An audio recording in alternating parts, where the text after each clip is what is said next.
Bom, boa tarde a todos. Estou gravando, como sempre, para uso apenas dos alunos do curso, né? Antes de tudo, deixa eu só repetir o que falei, talvez nem todos estavam. O final da última aula, a gente já havia concluído a aula, mas não tinha conseguido interromper o vídeo, a gravação, e caiu a minha internet. Eu acho que foram dois eventos ligados, porque estava tendo algum problema, né, na segunda com o Google. Bom, então deixa eu começar pelo que a gente viu na última aula. Nós provamos o seguinte teorema: eu tenho uma cadeia finita, então eu posso decompor o espaço de estados, que a gente chamou de... Posso decompor o espaço de estado em classes recorrentes e um conjunto de estados que nós chamamos de transientes. São aqueles os quais você eventualmente sai e não volta mais, né?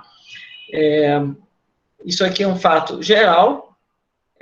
Pode ser que não tenha nenhum transiente, mas aí vai ficar uma coisa desinteressante, no sentido que você vai ficar com um monte de cadeias que não tem nada a ver uma com a outra e pronto. Então, você só trabalharia com uma dessas.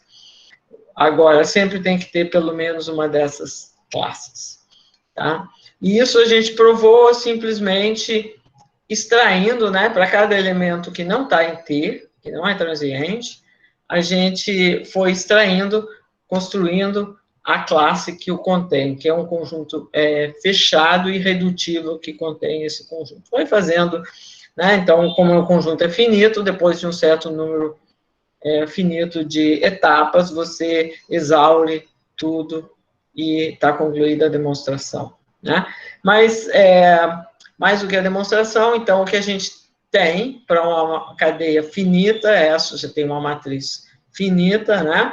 Então, ela vai poder ser expressa assim, você vai ter blocos na diagonal aqui, cada um desses blocos é uma matriz estocástica irredutível, tá? O que não está escrito aqui nessa figura aqui é zero, tá? Então, você tem esses blocos aqui na diagonal, ou seja, R1 é uma cadeia irredutível sozinha, e pronto. Se você começa em R1, você não sai mais, né? E R2, idem, etc. E você tem esses estados transientes aqui, que estão escritos aqui no final, né? Então, você tem aqui uma matriz quadrada, que é a parte T por T, mas essa matriz aqui, Q, ela não é uma matriz estocástica, ou seja, alguma linha aqui dela vai jogar alguma probabilidade positiva fora.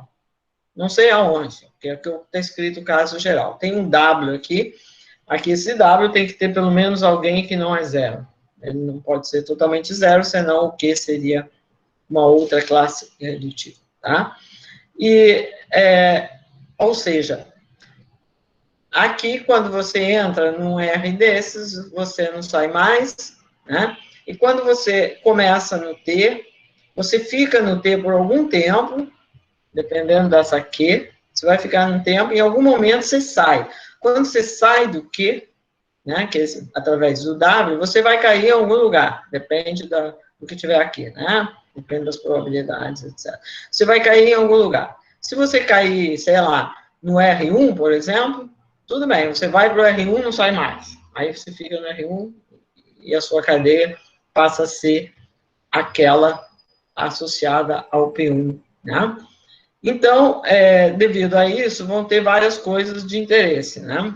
São basicamente duas. Uma é, quando você começa num elemento aqui de T, você quer saber com que probabilidade você vai acabar no R1, no R2, etc. Você vai acabar em algum desses lugares. Você não pode ficar no Q para sempre, porque T é finito, e em cada estado de T você fica um tempo finito. Então, lá pelas tantas você vai sair, né? E você quer saber com que probabilidade você vai acabar num ou no outro.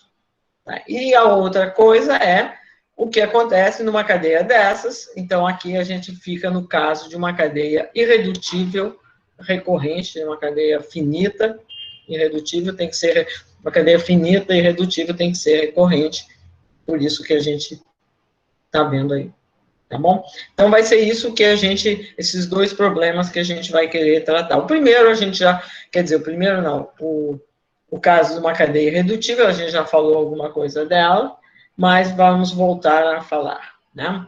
E a gente está aqui com S finito, então toda cadeia irredutível é também recorrente. Isso não é verdade quando S é infinito, a gente vai ver mais tarde, tá bom?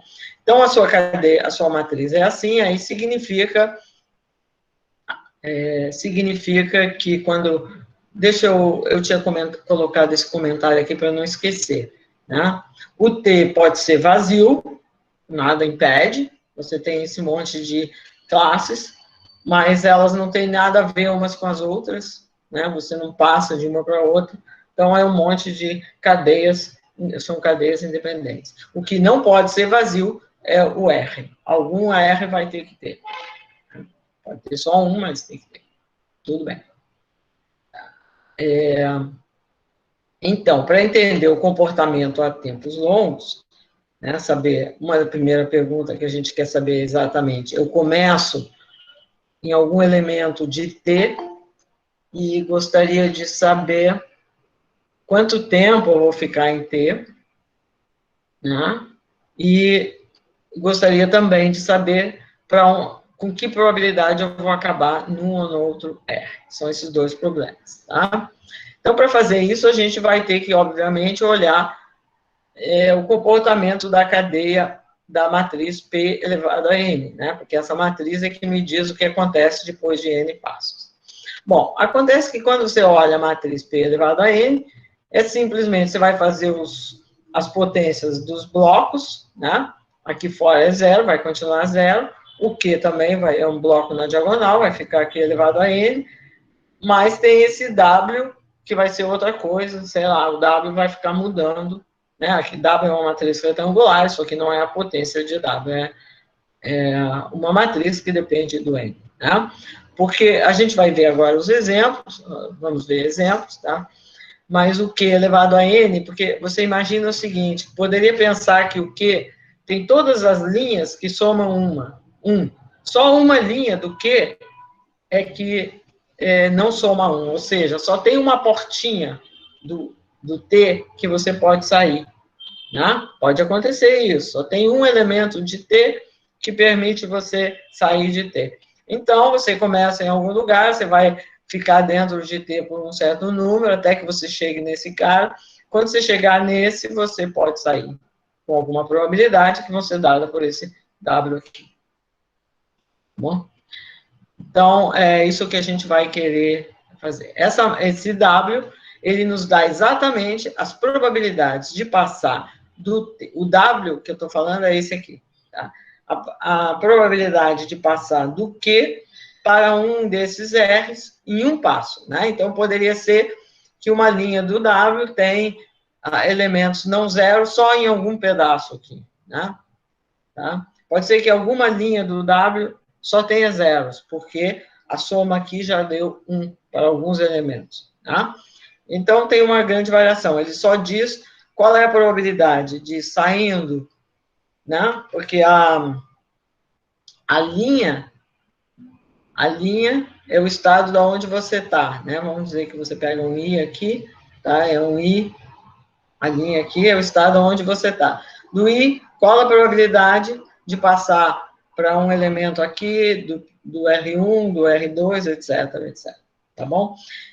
Isso é o que vai dizer a matriz W. Tá? E a matriz WN diz a mesma coisa, mas em N passos, depois de N passos. Bom,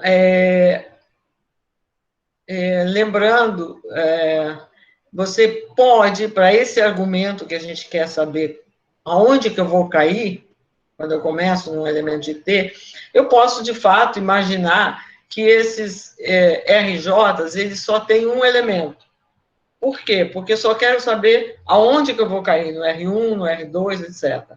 Então, eu poderia simplesmente juntar todos os elementos do R num único elemento, ou seja, aqui no W, eu somaria todas as colunas daquela linha e vai me dizer qual a probabilidade de eu passar para aquele R. Todas as colunas correspondentes àquele R. Né? A coluna diz para onde que eu vou e a linha de onde eu estou, na nossa anotação. Tá? Então, para saber essa questão de que probabilidade você vai cair no R1, no R2, etc., eu posso, sem perda de generalidade, pensar que o RJ só tem um elemento, porque eu não estou interessado em ver o que vai acontecer depois que eu entrei no R, só quero saber como que eu entro. Então, eu posso juntar todo mundo e somar aí as probabilidades, tá? Então, vai ser uma das primeiras coisas que a gente vai querer olhar hoje, tá? Então, por exemplo, se eu começo num TI é um elemento aqui do transiente aqui, tá? É o correspondente a esse pedaço aqui, eu começo em algum deles e quero saber qual a probabilidade que eu termine no RJ, vamos chamar RJ o único elemento da classe classe recorrente RJ. Se ele tem um único elemento, quer dizer um estado absorvente. Né? Você chegou lá, não sai mais. Então, eu vou querer calcular isso aqui. Alfa, vou chamando essa função de alfa, que depende de um estado transiente aqui e de um estado absorvente aqui do outro lado, né, da outra coordenada. E a probabilidade, começando com esse, de acabar nesse aqui. Tá? A probabilidade de terminar em RJ, começando em TI. Tá? Então, o exemplo, vamos voltar àquele velho exemplo, mas ele é bem simples e por isso é bom a gente usá-lo bastante, porque não tem dificuldade, né? Então, aquele que a gente viu, passeio aleatório, um conjunto aqui finito, eu peguei um conjunto com 5 elementos e a fronteira absorvente, né? Então, se você está no 2, você pode passar por 3 ou por 1 com probabilidade de meio e meio. Se você está no 1, você pode passar por 2 com probabilidade de meio, ou você pode passar no 0 com probabilidade de meio, e aí você não sai mais. Da mesma forma, se você estiver no 3, você pode passar por 4 com probabilidade de meio, e aí não vai sair mais, ou você pode passar por 2 com probabilidade de meio. Então, a sua matriz, aquela que a gente escreveu antes, fica escrita assim, se eu colocar aqui o estado 0, o estado 4, e depois eu coloco os transientes, que são 1, 2 e 3. Então, a matriz fica desse jeito, né? Aqui fica uma matriz identidade, porque eu estou supondo que esses R's só tem um elemento, então isso aqui fica simplesmente um por um, fica uma matriz identidade. Né? E aqui eu tenho, quando eu fico dentro dos transientes. Então, você vê que você tem uma linha aqui, a do 2, que tem zeros aqui fora, no que ela é uma matriz, a soma da linha correspondente ao estado 2 é 1. Por quê? Porque do 2 eu não posso sair diretamente para algum dos R's. Tá? Do 2 eu vou ir para o 1, ou vou para o 1 ou vou para o 3. Não tenho outra escolha. Tá? Então, aqui fica 0 e aqui fica isso. Por outro lado, se eu estou no 1, eu posso escapar. Para escapar, eu tenho que escapar pelo 0. E se eu estou no 3, desculpa, eu vou escapar pelo 4. Tá? Então, a sua matriz W é essa, a matriz aquela dos blocos é essa matriz Q. No caso, é bem trivial. E isso vai ser a figura que a gente vai ter se você imagina sempre que esses R são formados de um único elemento. Tá? Então, você vai ter uma matriz de identidade aqui você vai ter uma matriz Q, e aqui você vai ter o W. Tá? Então, o W simplesmente a entrada WTIJ me diz a probabilidade de passar para o RJ em um passo. Tá? Essa matriz W. Bom, nosso objetivo é calcular qual a probabilidade de terminarmos da cadeia termine em RJ, começando no TI. Você sabe que ela vai ficar no T, desculpa, por um certo tempo, e lá pelas tantas ela vai cair em algum desses R's, pode cair num ou no outro com algumas probabilidades, é uma coisa aleatória, né? E você quer calcular alfa de T e RJ, é isso que a gente falou. A probabilidade de terminar em RJ, dado que eu estou começando em TI, que o processo está começando em TI. Então, o argumento aqui é um argumento que a gente vai usar muito. Por quê? O argumento que a gente tem se baseia na propriedade de Markov. O que eu sei é que eu dou um passo, o meu processo começa de novo, daquele novo estado, né? Porque tem a propriedade de Markov. Então, essa é a coisa que a gente tem para usar, né? Então, vamos usar bastante. Tá? Então, eu quero saber qual a probabilidade de terminar em RJ, dado que eu começo em TI. O que eu faço? Bom, eu começo em TI, eu posso, em um passo, ver para onde que eu vou. Bom, eu posso ir para qualquer U, talvez, sei lá. Eu vou passar para um U, eu tenho que somar todas as possibilidades, eu não sei para onde que eu vou. E aí, eu estou começando em U e quero saber a probabilidade de terminar em RJ. Ou seja, essa equação aqui, essa igualdade aqui, é consequência de fazer um passo, condicionar nos possíveis valores de um passo e usar a propriedade de Markov. Qual a probabilidade de terminar em RJ? Bom, começo em TI, faço um passo para U, e depois eu estou começando em U e quero terminar em RJ. E esse U aqui, em princípio, eu estou somando todos os U's de S. Mas eu sei que se o U for um R, é porque eu já acabei, né? Se for um R, eu já acabei, tá? Então, eu posso escrever aqui as duas possibilidades. Ou U é RJ, isso aqui é W de TI RJ, tá? Ou U não é RJ. Se o U não for RJ, tem as seguintes possibilidades. Ele é um outro R, ou ele é um elemento de T. Se ele for um outro R, esquece, eu nunca vou poder chegar no RJ, porque se eu cair no outro R, eu não saio mais. Então, não me interessa, eu só tenho que somar no R, sendo o próprio RJ, ou um outro elemento de T, né? Porque aí eu estou continuando em T, e na próximo passo eu posso, quem sabe, chegar no RJ. Então, a sua equação fica isso aqui, né? Essa fórmula que está escrita aqui, essa expressão aqui, que é nada mais do que eu estou abrindo esse evento de acordo com o primeiro passo. Então, o primeiro passo, até aqui, desculpa. O primeiro passo é isso aqui. E depois usando a probabilidade de Markov.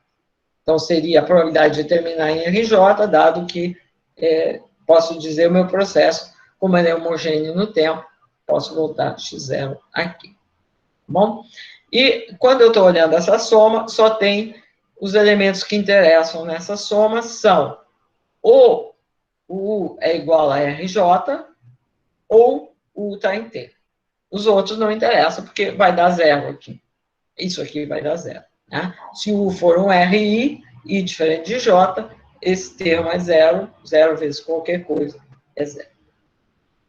Então, você fica com essa equação bem simples aqui, né?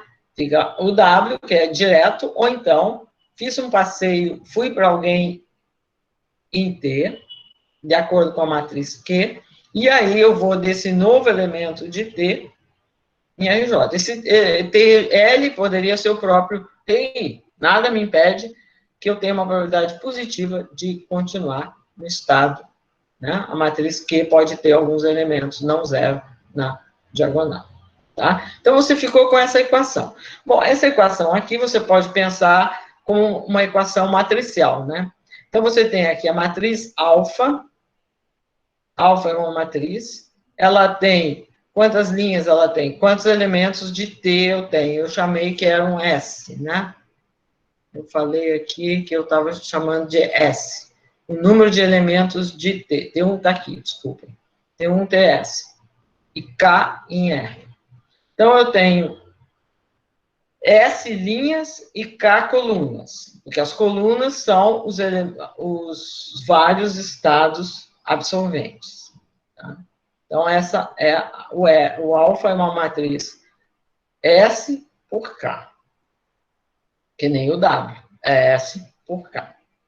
Linhas são transientes e as colunas são os absorventes. Bom, o Q é S por S, e aqui eu tenho o alfa S por Q multiplicando. Isso aqui é o produto de Q por alfa. Né? Somo linha...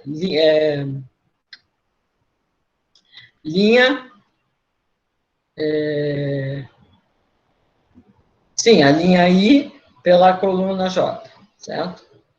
Então, é a linha I do Q pela coluna J do alfa. Então, é Q vezes alfa. Tá bom? Então, você tem uma equação matricial escrita assim. A sua incógnita é o alfa. O W e o Q são dados do problema. Você quer achar quem é alfa.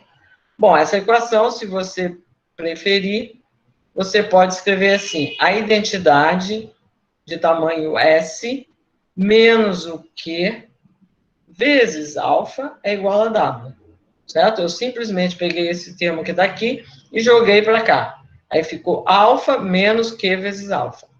E isso alfa é a identidade de tamanho S vezes alfa, né?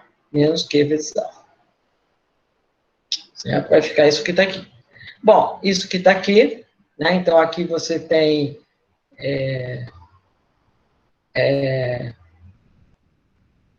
essa equação, você pode pensar que ela é a mesma coisa, obviamente.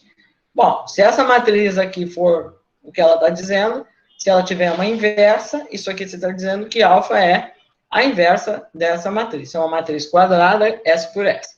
Né? Que alfa vai ser a inversa dessa matriz vezes W, né? A vezes B é igual a vezes X é igual a B. X é igual a inversa, sendo uma matriz quadrada, se tiver a inversa, vai ser a inversa. Se tiver a inversa, vai ser uma única solução que vai ser a inversa. Né? Então, a questão é saber, primeiro de tudo, que essa matriz, que isso tem a inversa, porque aí você está sabendo quem é o alfa. Você quer saber, aí vai ter uma única solução. Né? Certo? Quando a matriz não é inversível, você poderia ter mais de uma solução. Mas aqui vai ter uma única, porque essa matriz vai ser inversível. E por que ela é inversível? Bom, a gente sabe que Q elevado a N tende a zero. Por quê? Porque Q elevado a N te dá as probabilidades de continuar em T depois de N passos. E você sabe que, como para cada estado, a probabilidade de continuar em T depois de N passos tende a zero. E aqui tem um número finito de coordenadas, um número finito de entradas, todas elas estão tendendo a zero, né? Porque cada uma delas tende a zero, e a matriz, você pode pensar assim, a matriz tende a zero, é o mesmo que dizer que cada entrada tende a zero. Tá? Isso aqui é algo que a gente já tinha comentado antes. Tá. Bom, vamos olhar esse exemplo que a gente falou, em que a conta pode ser feita de um modo algébrico, nem sempre vai ser assim, né? Mas esse exemplo é só para deixar isso aqui bem claro. Então, no exemplo do passeio aleatório, esse aqui de cima, então a matriz Q é essa aqui. Tem aqueles um meio ali, né? Aqui no meio, aqui, e tá aqui a matriz Q. Aí você faz a conta I menos Q. Identidade menos Q. Vai ficar essa matriz aqui. Tá? Bom, aqui uma matriz 3 por 3. Se você quiser, você pode fazer a conta e achar a inversa. Nós estamos fazendo a aula, então, para não... Eu já tenho essa conta aqui. Ok, essa conta não vai ser uma conta que dá para fazer sempre, né? Assim, na mão, né? Mas aqui, nesse caso, dá para fazer, você pode fazer, se quiser, e esse é o resultado. A inversa dessa matriz é essa aqui. Se eu não errei a conta, você pode verificar que multiplicando essa por aquela, ou aquela por essa, como quiser, vai dar a identidade. 3, 1 e meio, aqui multiplico aqui, ficou 3 meios menos 1/2, né? Ficou mais 0, ficou 1. Tá? Etc. Não vou fazer a conta uma por uma, né? Você pode verificar que isso aqui é a inversa daquela. Tá? Essa é a inversa. Bom, a matriz W já estava aqui escrita aqui em cima, é essa aqui. Tá? Aqui a matriz W. Aí você faz a conta agora, essa matriz que acabamos de escrever, vezes a W. Essa aqui é 3 por 3, essa aqui é 3 por 2. Né? Aqui você vai fazer a conta, né? E vai dar essa matriz aqui 3 por 2. Né? Só fazer a conta vai dar 3 meios vezes 1/2, mais aqui vai dar 0, né? Então vai dar 3 quartos. Essa aqui só vai ter esse termo que não é 0, que vai dar 1 quarto.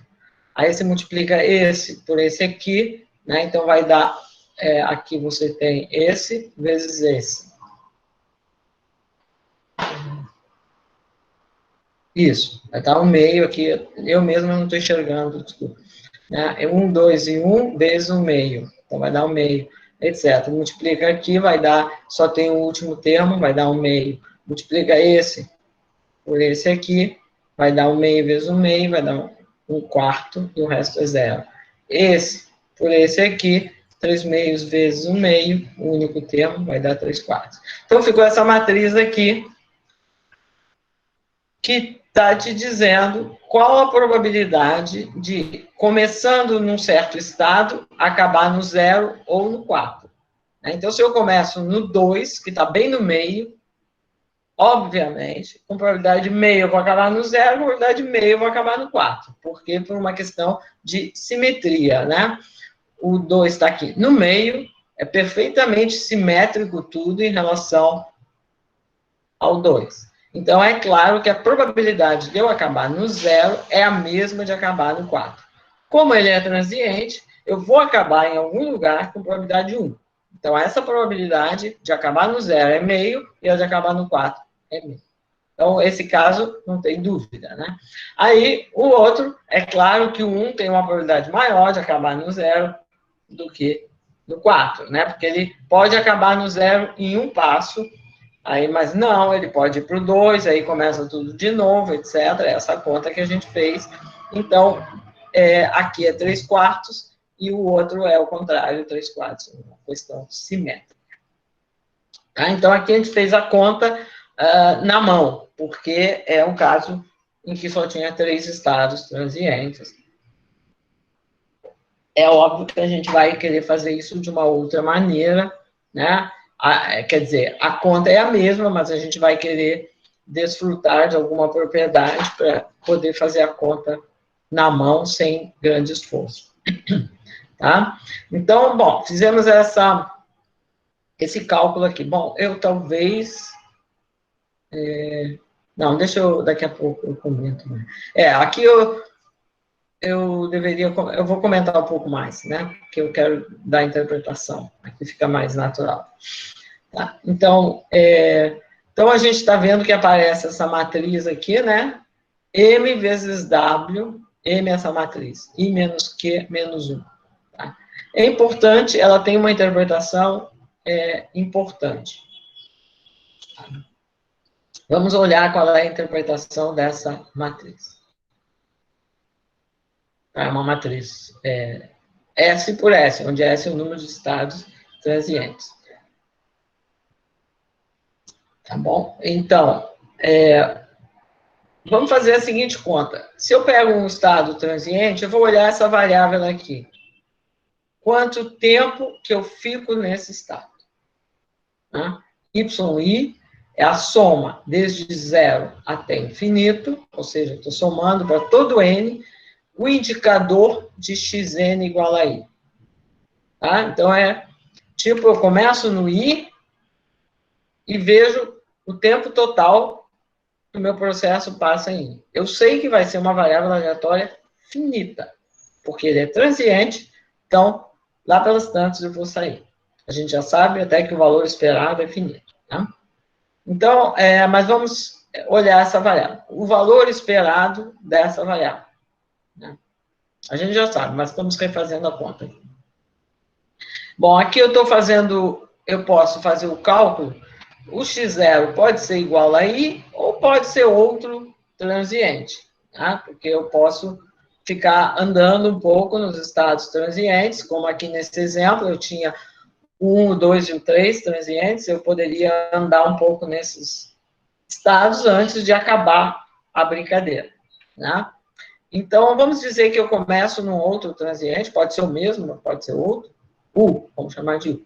E eu quero calcular o valor esperado. Bom, é o valor esperado de uma soma. É a soma dos valores esperados. Mesmo sendo uma soma infinita, aqui não tem problema, porque isso aqui é maior ou igual a zero. Então, é a soma dessas probabilidades. Esse tipo de conta a gente já falou na última aula, né? Vai ficar a soma das probabilidades, começando em U, de estar em I no tempo N, onde eu vou somar em N. Isso aqui nada mais é do que a potência enésima de Pn no elemento UI, porque a linha é onde eu começo e a coluna é onde eu acabo. É pela nossa notação.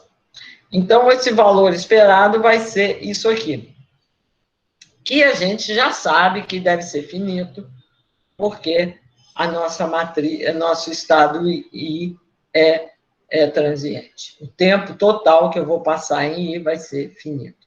Mas a gente pode pensar matricialmente também, né? Pode pensar algebricamente. Nota o seguinte, essa matriz aqui, quando eu estou olhando Pn de UI, é a mesma coisa que o Qn de UI, né? Porque U é transiente e também. Então, é a matriz P elevado a N, mas restrita aos estados transientes, né? Só aquela parte que ela não é uma matriz estocástica, né? Você tem alguma coisa que vai embora, tá? Mas é a mesma coisa, porque depois que sai do transiente, não volta mais, tá?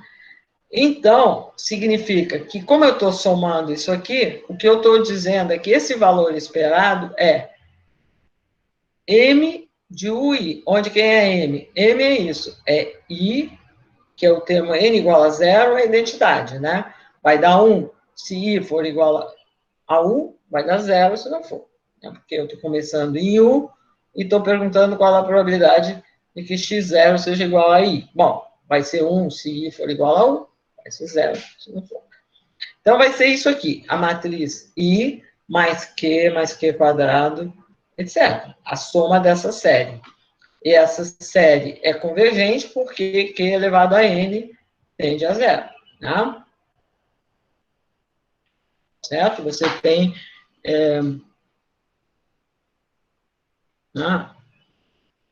I mais Q mais etc. mais Q elevado a N.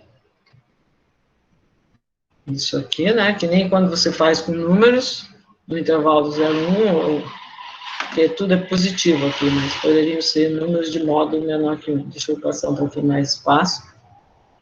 Isso aqui, em vez de somar toda a série, eu vou somar só até o termo N. E estou multiplicando pela matriz I menos Q, não é isso? Então, você faz essa conta. Isso aqui, multiplicando pela identidade, vai ficar ela mesma, né? I mais Q mais etc. mais Q elevado a N menos, aí eu multiplico por Q tudo, então vai ficar Q mais Q2 mais etc. Quando eu chegar no último, eu vou ter Q na N mais 1. Ah, então, você faz a conta, obviamente, isso aqui é I menos Q na N mais 1. Tá? Então, como Q elevado a N tende a zero, isso aqui converge à identidade, né? Então, é que nem para números, né, a soma da série geométrica. Né? 1 mais P quadrado, se P for menor que 1, dá 1 sobre 1 menos P. Aqui é exatamente a mesma coisa, só que é matriz. Em vez de 1 sobre 1 menos P, é a inversa de I menos P. Tá? Então, essa matriz M, ela tem essa interpretação. Ela te dá, na entrada dela, o valor esperado do tempo que você vai passar naquele estado. Né? A linha é o estado inicial e o I é o tempo que você vai passar naquele estado. Porque você pode visitar um estado, você começou num estado transiente, você pode visitar outro várias vezes, né? Os estados transientes podem se comunicar, depende, eu não estou entrando no detalhe como eles são. Tá? Então, você tem essa expressão. O M vai dizer o número esperado de visitas ao estado M de UI, é o número esperado de visitas a I, começando em U. Tá? Para essa matriz M que a gente calculou. Então, por exemplo, lá no nosso exemplo, a gente tinha calculado a M, né? Tinha feito aqui a conta da M aqui, tá? Quer dizer, eu calculei e coloquei aqui, tá bom? A M é isso aqui, então isso te diz o que a interpretação é essa. Esse número aqui é o número, por exemplo, esse 1 meio que você tem, sei lá, M de 1, 3, aqui 1 meio. É o número, o valor esperado do número de visitas ao 3 antes de acabar o jogo. Começando no 1. Tá? Então, obviamente, é uma matriz que tem uma simetria, né? Você começa no 1, o 3 é a mesma coisa que quando você começa no 3, você olha o 1, tá? Então, isso aqui, essa matriz tem uma interpretação importante. A outra coisa que você pode ver, bom, o que acontece se eu somo toda a linha da matriz, né? Porque M de U e I é o tempo que eu vou passar no I, começando em U, antes de ser absorvido. Se eu somar para todos os Is, é simplesmente o valor esperado do tempo que eu vou passar antes de ser absorvido. Eu vou passar em todos os estados de T, em qualquer um. Né? É o tempo que vai demorar para ser absorvido. Então, se eu somar aqui, né, só fazendo a conta, somando aqui, né, dá 3, nesse aqui dá 4, nesse aqui dá 3 também, porque obviamente tem uma simetria. Então, está dizendo o seguinte, se você começa no 2, lembra, a interpretação que tem esse exemplo que a gente está olhando é o problema da ruína do jogador, tá?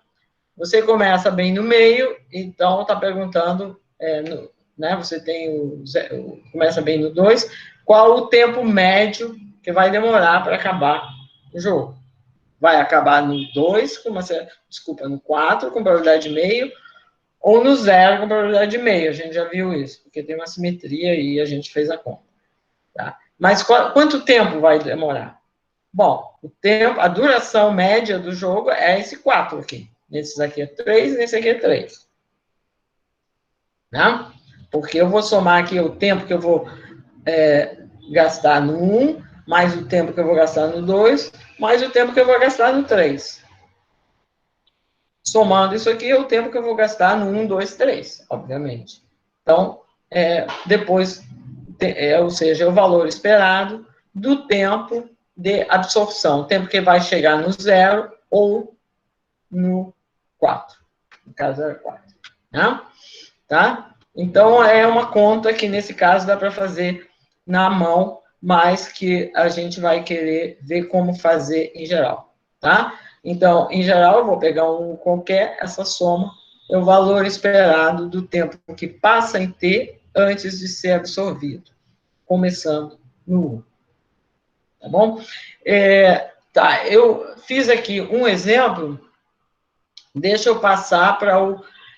você está imaginando, bom, como que eu vou fazer essa conta em geral? Você vai ter uma matriz 10 por 10, como que eu vou fazer vou ter que usar o computador para calcular a inversa aqui, diabo 4, né? Bom, é porque vai ter duas situações. As situações em que a sua matriz ela tem uma estrutura com muitos zeros e com muita coisa, de modo que permite você fazer o cálculo de um modo simples, sem grandes complicações. A gente não vai, tipicamente, fazer esse cálculo dessa forma, como fiz aqui, porque aqui era só para exemplificar, porque a matriz era pequena, tá? Então, deixa eu agora, eu quero olhar esse mesmo exemplo que a gente tem, só que em vez de pensar que eu tenho 0 e até 4, eu tenho de 0 até n, eu passei aleatório de 0 até n, né? Em que o capital total era n, e eu começo o jogo em algum lugar, jogando cara e coroa, e quando o capital ficar todo com o jogador, acaba o jogo, tá? Então, a gente quer fazer essa conta em geral, e é óbvio que a gente tem que pensar em como estruturar essa conta de uma forma mais algorítmica, vamos dizer, mais fácil de fazer. E é o que eu vou fazer agora, mas antes de eu passar para isso, pergunto se tem alguma dúvida sobre isso aqui, tá?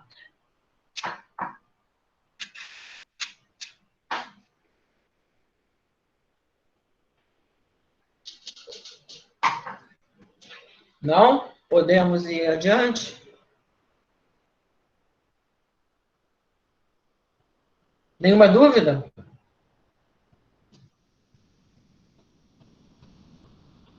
Alô? Vocês estão me ouvindo?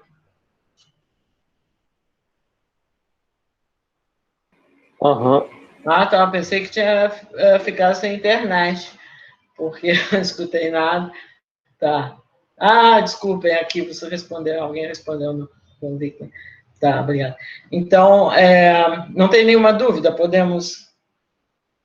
Então, eu vou querer olhar esse mesmo problema que a gente está falando aqui, né? Esse exemplo que a gente está vendo aqui, só que em vez de pegar 4, eu vou pegar o caso geral, tá? Porque é um exemplo simples, onde se pode fazer a conta completa, tá? Só que N vai ser qualquer, não vai ser 4, aqui era 4, então a gente pegou essa matriz e operou com ela do ponto de vista matricial. Mas agora a gente vai ver como fazer isso no caso geral, usando um raciocínio bastante comum, tá bom? Eu vou sair aqui porque isso aqui eu coloquei aqui como aula 8, tá? Mas eu estou querendo, a gente perdeu uma aula, e o curso é bem compacto, né? O número de aulas é fixo, então deixa eu ver se eu consigo ganhar uma, ganhando meia hoje e ganhando meia na sexta-feira, de modo a gente terminar o 9 como devíamos. Vamos ver. Tá bom? Mas, vocês tendo qualquer dúvida, vocês perguntam. Então, eu vou fazer a mesma coisa que a gente tinha feito antes, tá? Só que eu vou generalizar no sentido que, em vez de 4, eu vou ter N, e também vou olhar o caso em que a probabilidade, em vez de ser meio e meio, pode ser P e 1 menos P. Tá? Aí o P pode ser meio, ou pode não ser meio, não importa. Porque em todos eles, eu vou ter que esses estados aqui do meio, do 1 até o N menos 1, vão ser transientes, o 0 e o N são estados absorventes. Na minha matriz, né, porque eu começo no 0, não saio mais, começo no N, não saio mais. Se eu estou no I, eu vou passar para o I mais 1 com probabilidade P, ou vou passar para o I menos 1 com probabilidade 1 menos P. Então, essa aqui vai ser a minha matriz de transições. A gente já falou desse exemplo, passeio aleatório com fronteira absorvente. Só que não é o passeio aleatório no grafo, né? Porque quando eu olho esse intervalo discreto como sendo um grafo, o passeio aleatório no grafo, de definição de grafo, é meio, meio no meio. Aqui eu não estou falando meio, mas tem esse nome, passeio aleatório, tendencioso, como você quiser, tá? Também. Então, é isso aqui, tá? Se eu estou no I aqui no meio, eu vou para a direita com probabilidade P, eu vou para a esquerda com probabilidade 1 menos P. E se eu estou nos extremos, não saio mais, tá bom? Então, esse é o nosso exemplo. E eu quero calcular, pego um J aqui, quero calcular qual a probabilidade de terminar em N. Tá? Óbvio que basta calcular e terminar em N, a outra é 1 menos, tá? Porque eu só tenho 2. Só tenho 2 R's, R1 e R2. Então, basta calcular a probabilidade de acabar em um deles. Tá? Então, eu quero saber qual a probabilidade, começando em J, de acabar em N. Então, eu estou escrevendo isso na notação que a gente falou antes. Probabilidade, esse J aqui embaixo é o estado inicial, tal N é a primeira vez que eu estou em N, tal zero é a primeira vez que eu estou em zero. Notem que aqui eu não coloquei o mais, aqui eu não coloquei esse aqui,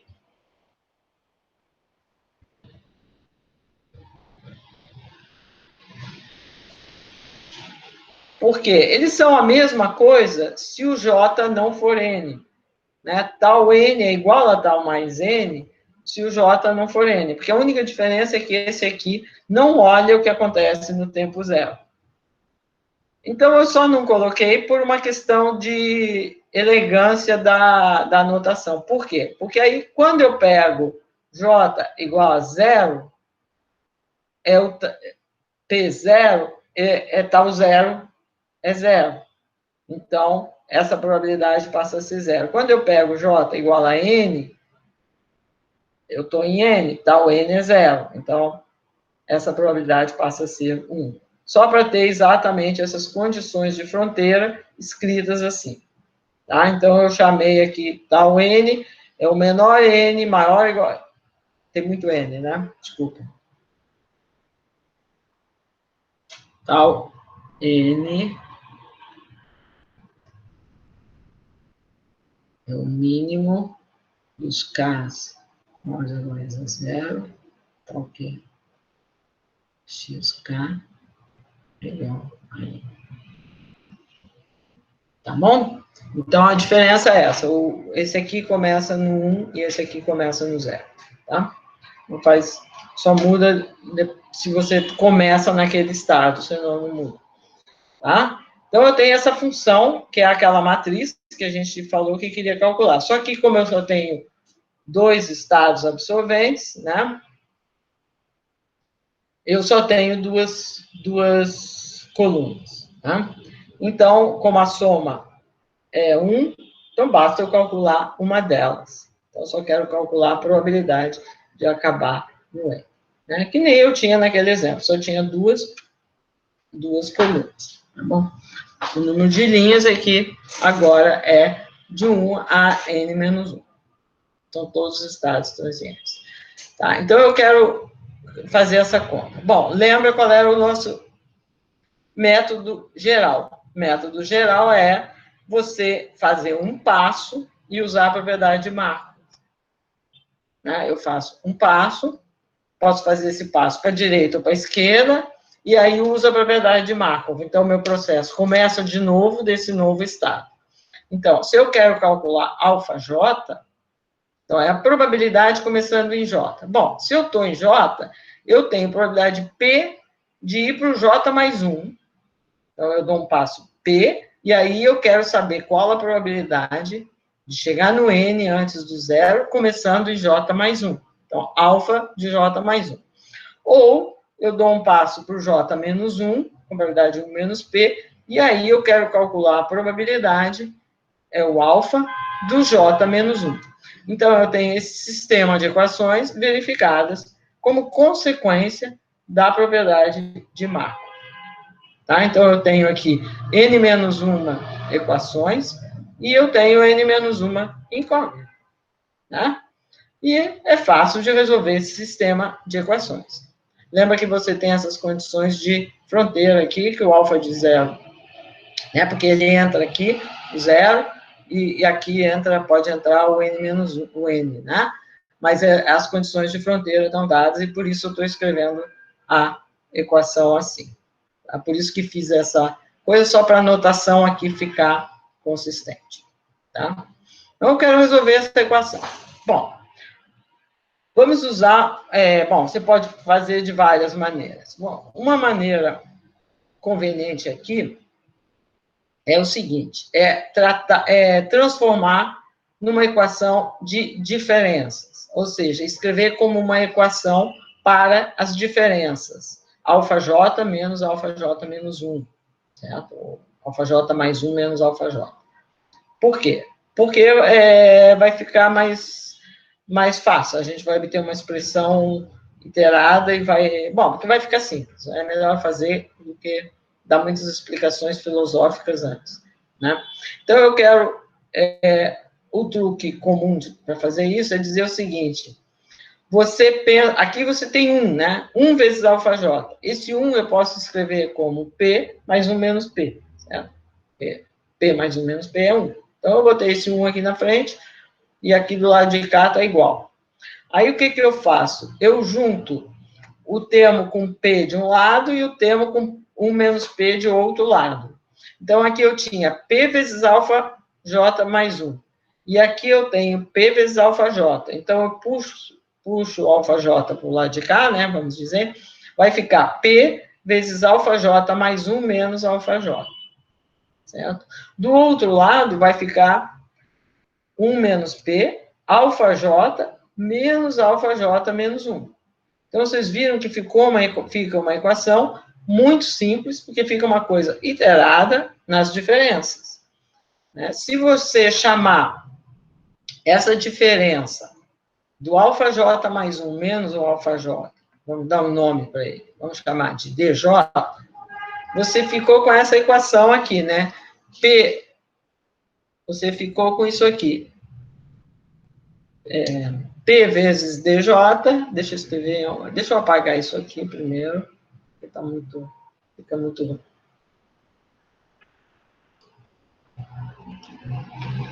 Ficou com isso aqui, né? P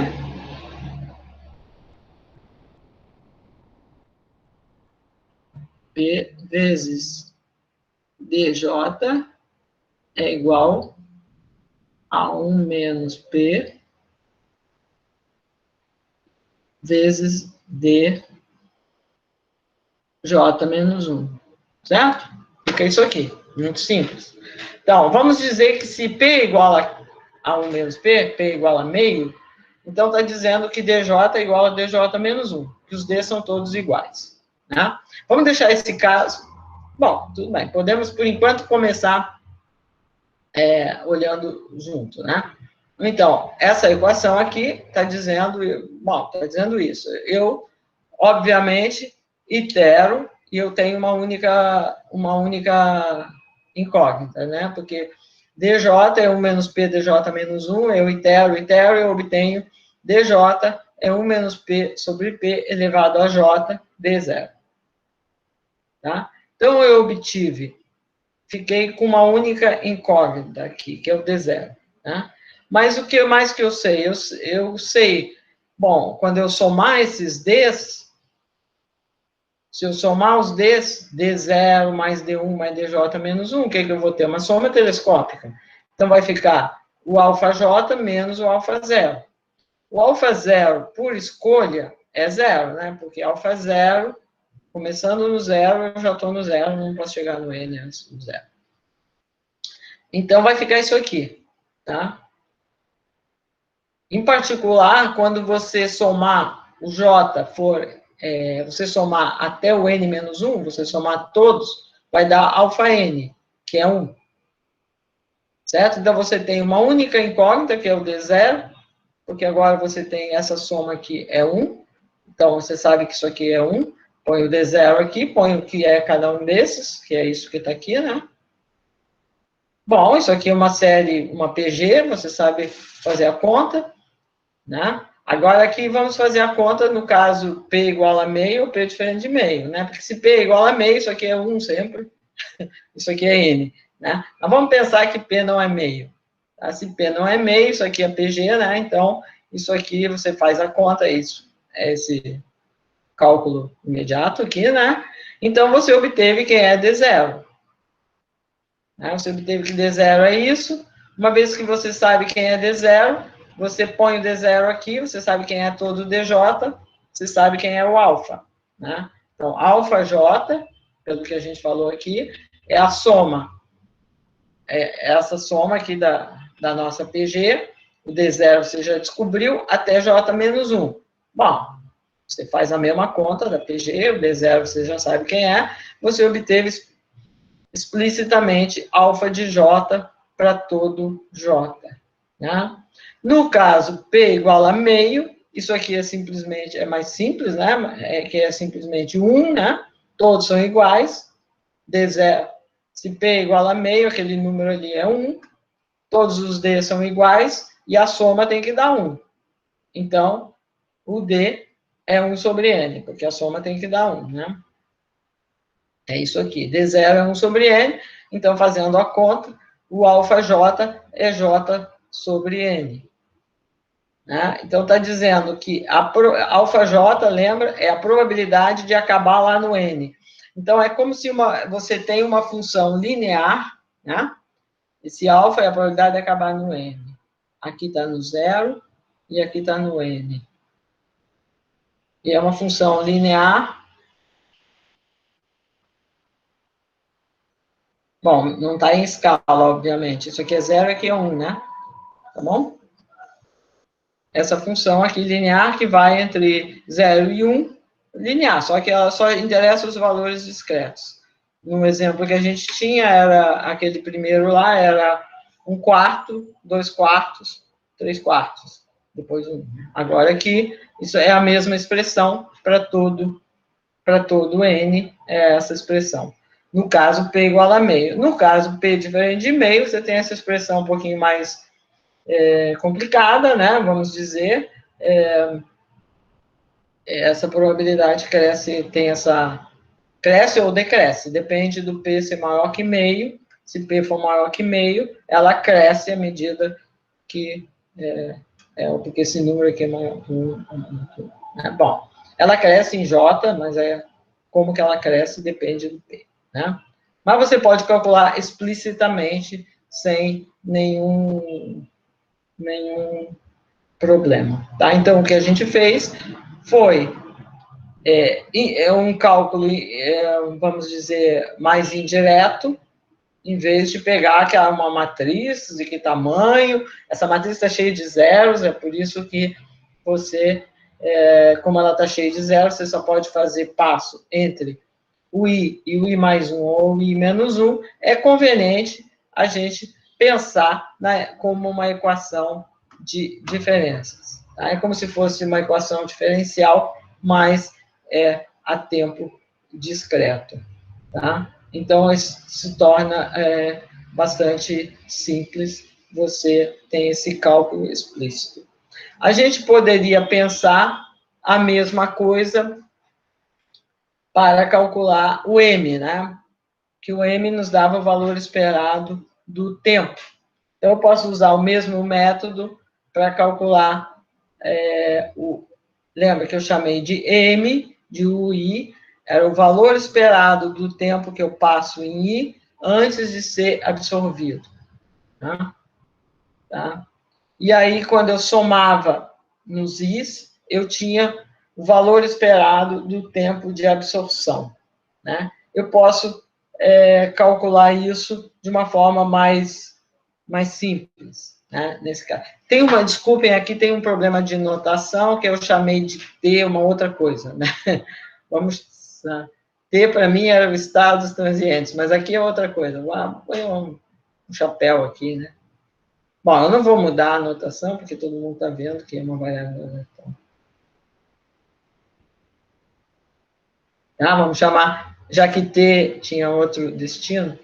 Então, agora eu quero fazer de uma forma mais simples aquilo que a gente fez antes, pegando a matriz M e o I e somando em I. Isso aqui me dava o valor esperado quando eu começo. Aqui tem muito I, né? Vou chamar esse cara de. Deixa eu chamar isso aqui de J, em T,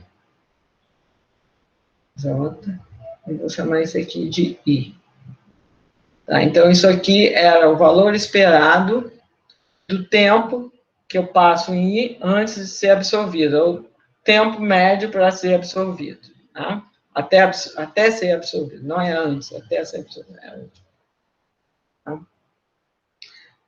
Então, eu agora tenho dois estados que podem absorver, que é são o N e o zero, e eu quero saber quanto, começando no meio, EI, qual é o valor esperado do mínimo, porque eu vou ser absorvido no N com uma certa probabilidade, no N, ou no zero com outra probabilidade, ou menos, né? E eu quero saber qual é o valor esperado do tempo. Então, eu quero fazer esse cálculo de uma forma que eu não tenho que calcular toda essa matriz N por N, né? N menos 1 por N menos 1, sei lá. Não tenho que calcular toda essa matriz. Eu posso usar exatamente do artifício que eu só posso, em cada etapa, eu só posso ir para a direita ou para a esquerda.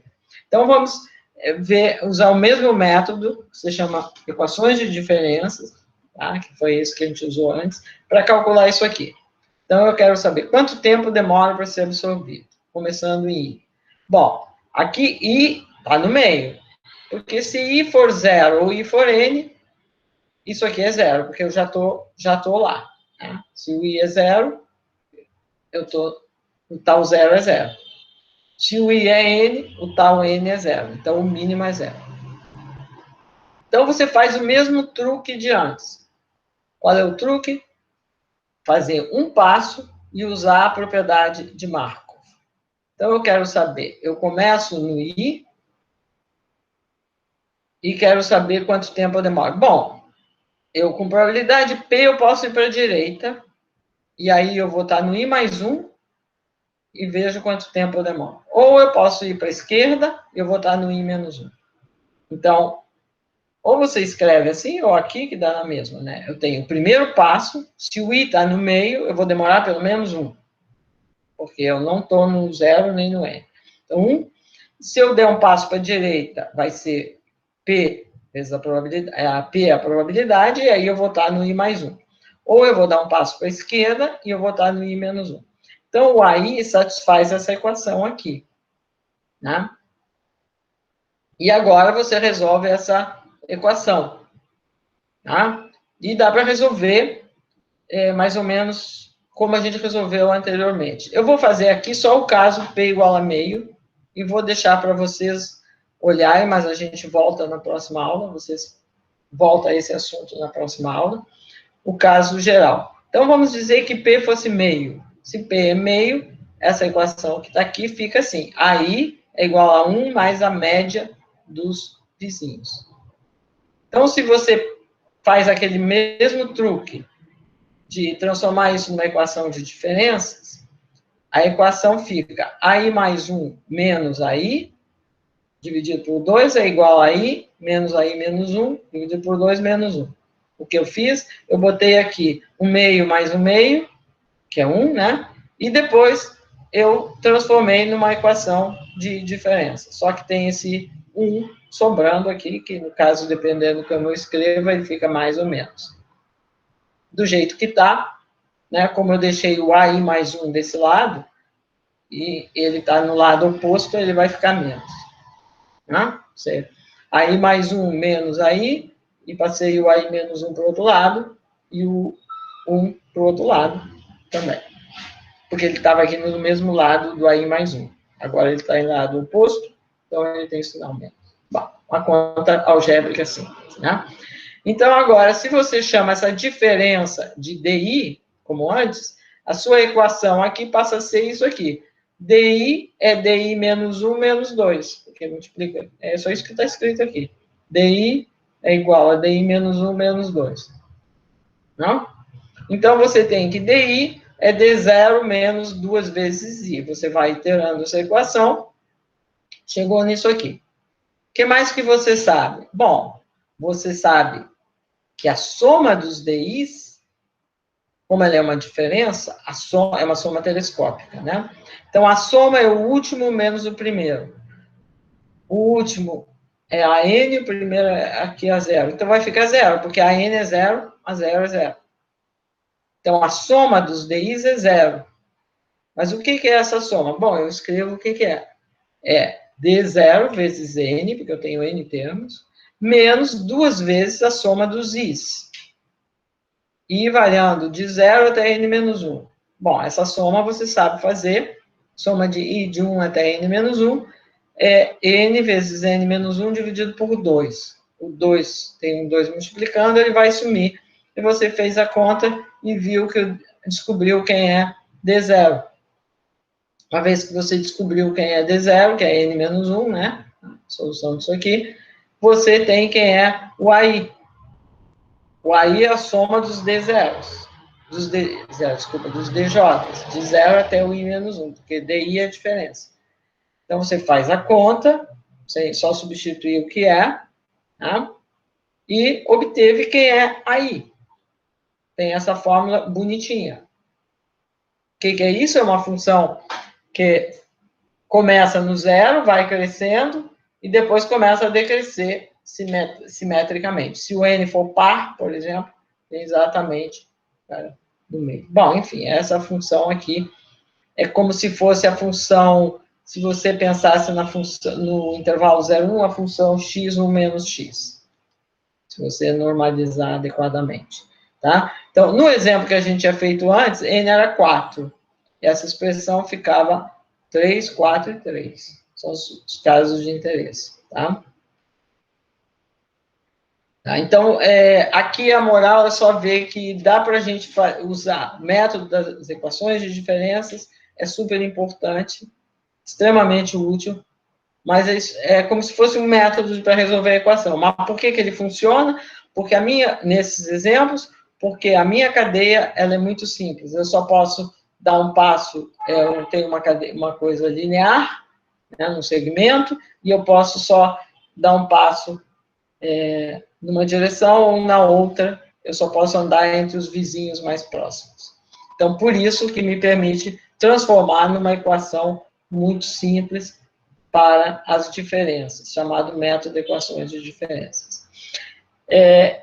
Eu deixo para vocês fazerem como exercício a mesma conta que a gente fez aqui para o caso P diferente de meio, né? Vai ficar um pouquinho mais chato e tal, mas você tem esse sistema aqui, você pode fazer no caso geral, tá bom? Vai ficar como exercício na próxima lista, tá? E, bom, eu acho que eu já falei muito conteúdo hoje, então eu vou parar aqui e colocar à disposição para a gente tirar dúvidas ou repetir alguma coisa.